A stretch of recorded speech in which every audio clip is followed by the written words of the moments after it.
मथुरी. मित्रांनो, मनुष्य गरीब असला तरी त्यानं मनानं श्रीमंत असावा. आमच्या घरी तशी गरिबीच होती, पण माझी आई मनानं श्रीमंत होती. ही श्रीमंती मला एका प्रसंगानं दिसून आली.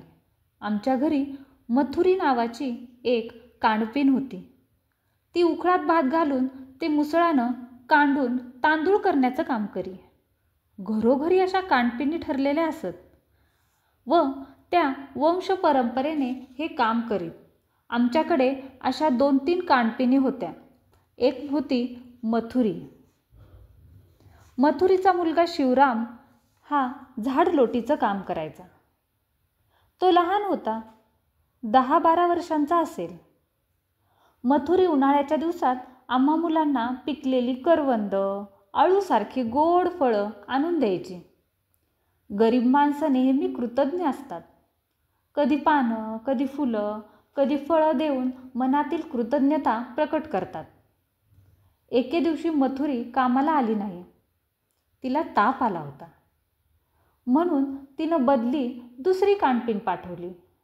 मथुरीचा मुलगा शिवराम दुपारी 12-1 वाजता काम आटपून घरी जातो म्हणून सांगायला आला.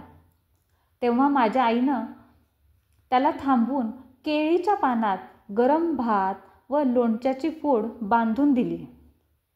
वाटीत थोडं ताकही दिलं. आई म्हणाली, "हे तुझ्या आईला तापात तोंडाला चव नसते ना, म्हणून दिलं हो. आईला म्हणावं लवकर बरी हो, मगच कामाला ये." शिवराम घरी गेला. संध्याकाळी माझ्या आईनं शिवरामबरोबर त्याच्या आजारी आईसाठी आलं, गवती चहा, खडीसाखर पाठवली. काढा करून घ्यायला सांगितलं.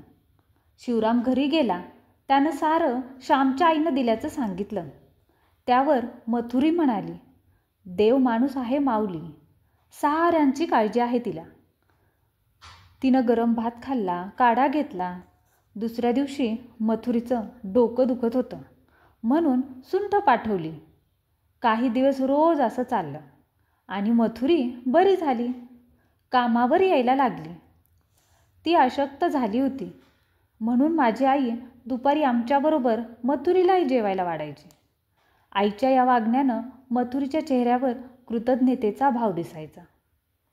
पुढं माझी आई गेली, पण मथुरी होती. म्हातारी झाली. मी मोठेपणी पालगडला गेलो की आवर्जून तिला भेटायचो, तिच्या पाया पडायचो.